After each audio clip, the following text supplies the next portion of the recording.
Hello, everyone. I'm Sanjana Pundit, and welcome back to Infusions of Art, a miniseries dedicated to spotlighting some of Houston Methodist Hospital's renowned physician artists and artist caregivers. For today's episode, we will be hearing from Dr. Stephen Incavo.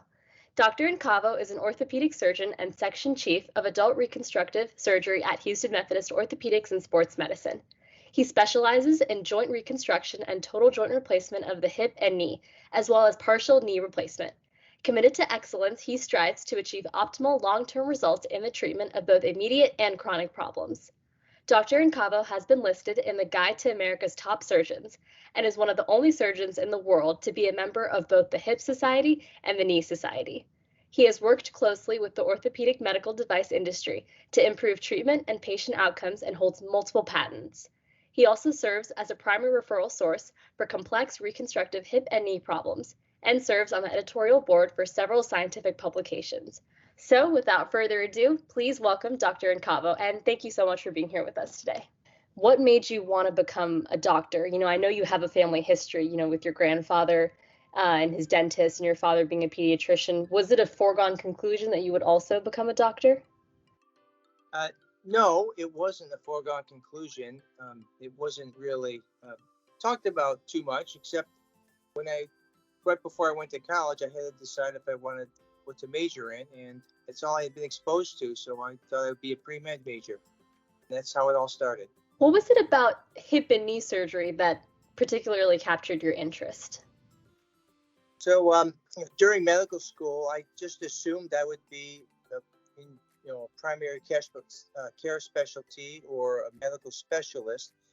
And then towards the end of my med school, I was scrubbed in on a knee replacement. And after that, it was game over.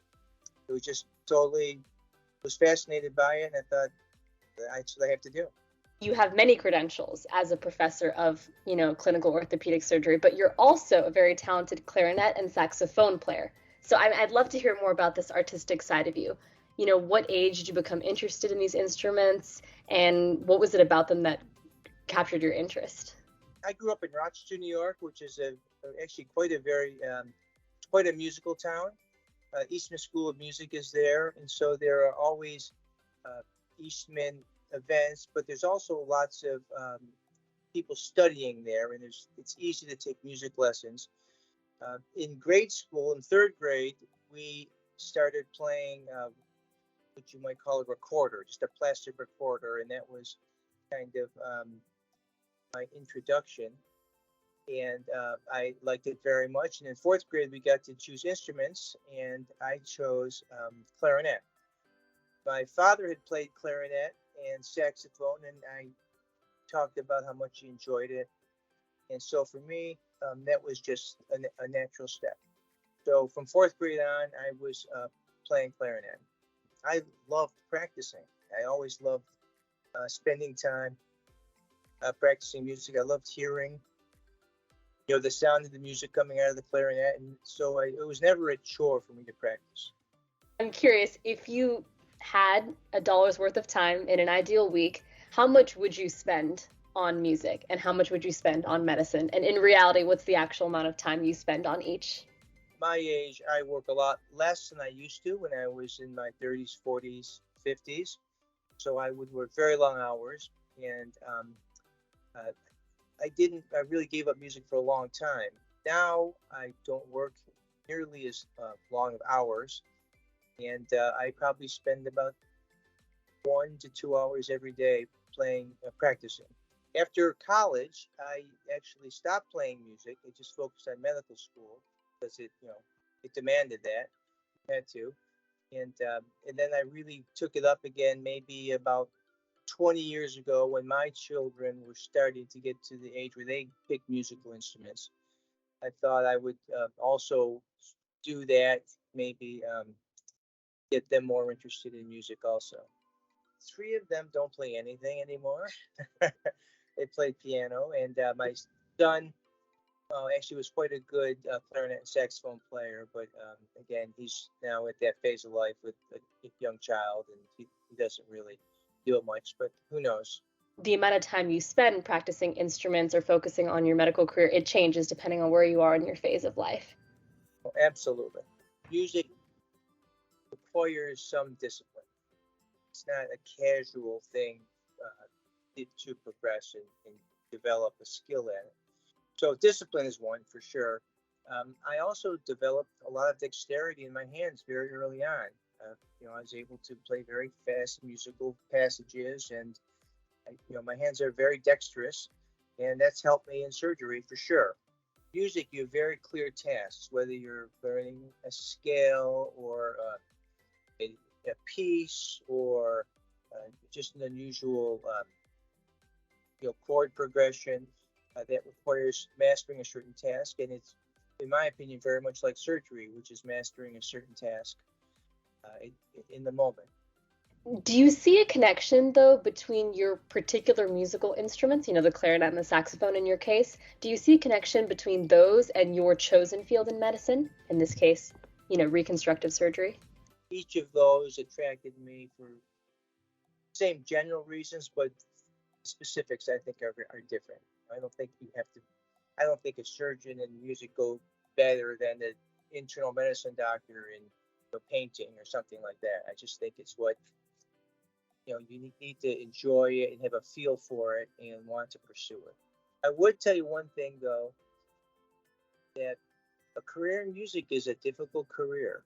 There are only so many orchestras in the country, and there are only so many positions in orchestras, and it's the people who get to that level work very hard to get there and stay there. So it's not it's a daunting task, I think, to really pursue that.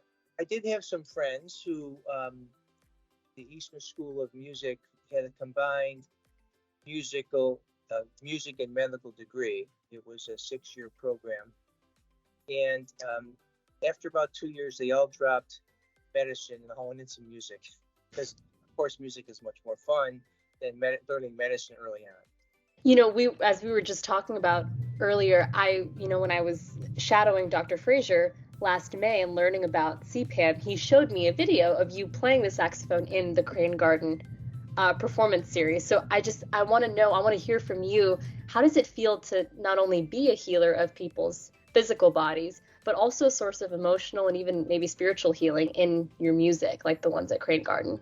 I think performing is you have to enjoy it, but the idea is that the audience enjoys it, and whatever that means to them. Is it pleasurable? Is it challenging? Is it emotional? I mean, everyone's different in how they receive that, but I think you just have to do your best to um, offer that in a performance.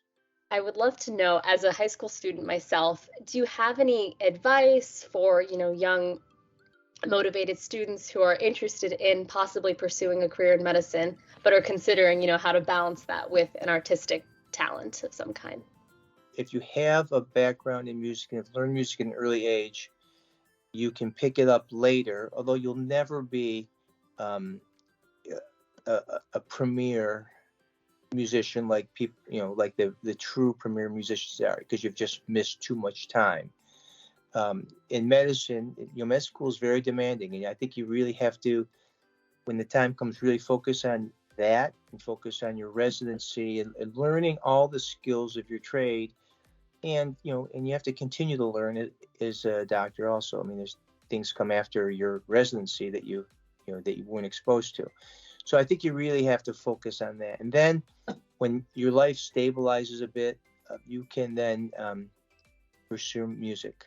Like I said earlier, about 20 years ago, when my children started getting to that age, I restarted, and about 10 years ago, I really started very seriously studying again with a professional, Richard Nunemaker, in the former Houston Symphony player. I met him through his wife was a patient, and so we had a long relationship, and it was great. And we had some performances, which keeps you interested. You just can't practice all the time. You have to have some performance. And so it just becomes tedious, really, if you're just practicing. Unfortunately, there's not a lot of call for amateur clarinet players, and so I've always played some jazz. So then I started studying saxophone more diligently, and now playing a small jazz group and enjoy that. Do you have a favorite quote or a saying that sort of captures your experience in jazz, in fine arts, in medicine, anything that Yeah, resonates with you in particular? I do. When you that question really brings it right back to me, and I won't get the quote exactly right, so I'm going to paraphrase this. I had to study politics and war, so my children could study math and science, so their children can study music and art. I noticed that you have also a Wicked poster behind you. Are you a fan of Broadway, Dr. Incavo? I love Broadway shows. They're great. I mean, the music, it's very. They're all so well written and so clever. They're just great to see. I like to see the performances. The singers are always great. The acting's great. Well, this has been awesome. Thank you so much for your time, Dr. Incavo. Before we end, do you have any other, final remarks, closing thoughts, anything you'd like to share? I'm really interested to see how this pans out in the future and where the research goes. Thank you so much. And thank you all for tuning in for day 4, I believe, of Infusions of Art. I hope to see you all in the next episode. And until then, take care and have a great rest of the day.